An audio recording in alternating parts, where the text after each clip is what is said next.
Hello uh very good evening to all of you. So welcome to my channel Inspire Pharma.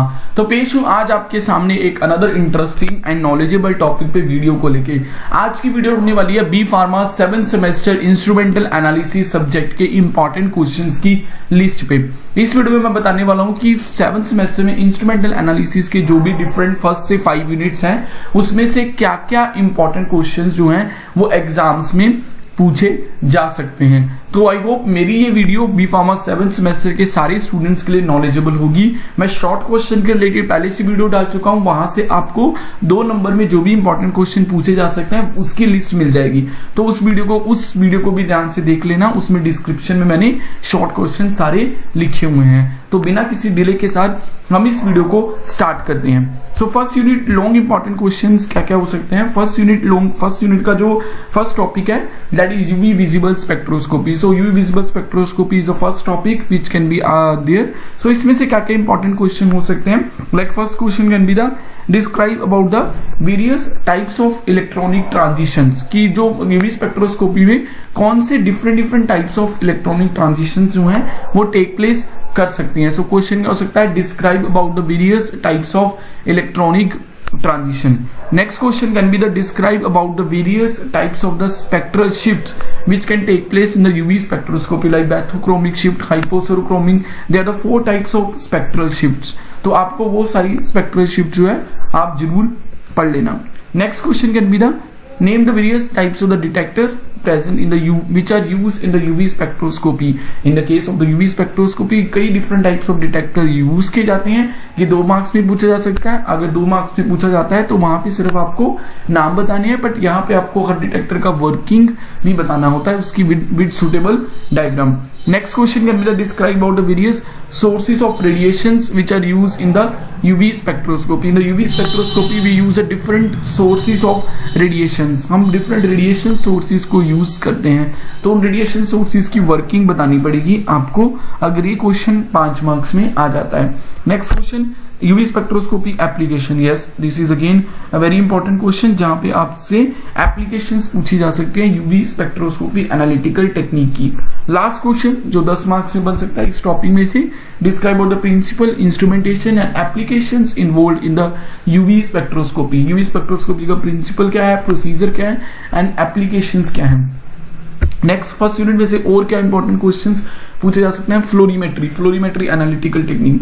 तो इसमें क्या पूछा जा सकता है, describe about the various factors which effect the fluorescence. कौन से डिफरेंट फैक्टर्स हैं जो फ्लोरोसेंस को इफेक्ट कर सकते हैं। Next question can be the describe about the doublet and triplet electronic transition state. Doublet और ट्रिपलेट इलेक्ट्रॉनिक ट्रांजिशन स्टेट्स में क्या फर्क होता है, तो ये क्वेश्चन पूछा जा सकता है। Next question can be the describe about the principle, instrumentation and application of the fluorimetry analytical technique. इसका प्रिंसिपल क्या है, इसका प्रोसीजर क्या है और इसकी एप्लीकेशन क्या है, ये सारी भी पूछी जा सकती हैं। This are the certain important questions which can be asked from the first unit. जो लास्ट वाला है प्रिंसिपल वाला, ये 10 मार्क्स में पूछा जा सकता है। Second question, second unit important questions, IR spectroscopy. इसमें से 5 मार्क्स के कौन कौन से पूछे जा सकते हैं। तो it can be the name the various types of the detector, नाम बताने हैं, अगेन उनकी working with suitable diagram.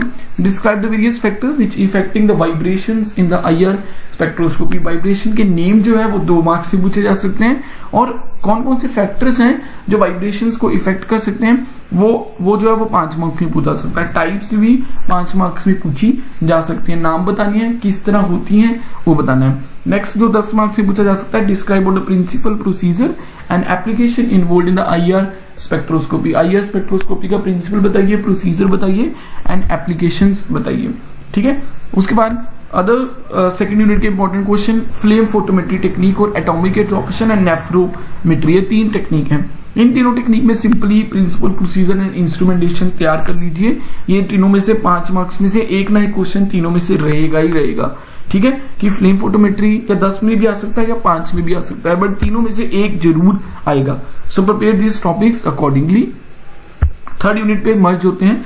Third unit में टॉपिक है क्रोमेटोग्राफी, टीएलसी है, और absorption and partition column chromatography है। तो इसमें से क्या क्वेश्चन पूछा जा सकता है, principle, procedure and application of TLC, principle, procedure and application of absorption and partition column chromatography. So ये क्वेश्चन पूछे जा सकते हैं। ठीक है, इसके अलावा और क्वेश्चन क्या पूछे जा सकते हैं, इसमें पेपर क्रोमेटोग्राफी भी है। So principle procedure and applications of paper chromatography, various factors affecting the electrophoretic mobility. Electrophoresis topic है ना, तो उसमें से पूछा जा सकता है कि कौन से ऐसे फैक्टर्स हैं जो इलेक्ट्रोफोरेटिक मोबिलिटी को इफेक्ट करते हैं। इलेक्ट्रोफोरेसिस 2 मार्क्स में पूछा जा सकता है। उसके बाद जेल एंड कैपिलरी इलेक्ट्रोफोरेसिस का प्रिंसिपल एंड प्रोसीजर, ये भी पूछा, इन दोनों में से एक आ सकता है। So this are the certain important questions which can be asked from the third unit. उसके बाद फोर्थ यूनिट के इंपॉर्टेंट क्वेश्चन क्या हो सकते हैं, गैस टॉपिक है एंड एचपीएलसी है। ऑब्वियसली इसमें से दोनों में से 2-2 क्वेश्चन ही बनते हैं और इन दोनों में से एक क्वेश्चन लॉन्ग 10 मार्क्स में आने के ह्यूज चांसेस रहते हैं। Principle procedure and application of gas पूरा प्रिपेयर कर लेना, या principle procedure and application of HPLC high performance liquid chromatography, तो इन दोनों में से एक क्वेश्चन 10 मार्क्स में रहेगा, दैट्स फॉर श्योर। ठीक है, और डिटेक्टर भी एक के पूछे जा सकते हैं कि गैस में कौन से डिटेक्टर यूज किए जाते हैं एंड एचपीएलसी में कौन से डिफरेंट टाइप ऑफ डिटेक्टर्स का यूज किया जाता है। सो दोनों जो है 5 मार्क्स में पूछे जा सकते हैं। So this are the important question list of the fourth unit. Last is module 5। Module 5 के क्या इंपॉर्टेंट क्वेश्चन हो सकते हैं। सो मॉड्यूल 5 में 2 टॉपिक्स हैं, one is ion exchange chromatography and one is jail chromatography. So ion exchange chromatography में क्या पूछा जा सकता है कि describe about the various factors which effect the ion exchange chromatography. कौन से different types of the factors हैं जो आयन एक्सचेंज क्रोमेटोग्राफी को इफेक्ट करते हैं। नेक्स्ट टॉपिक क्या हो सकता है, describe about the characteristics and classification of ion exchange resins, कि आयन एक्सचेंज रेजिन जो यूज किए जाते हैं उनकी कैरेक्टरिस्टिक्स और क्लासिफिकेशन के बारे में बताइए।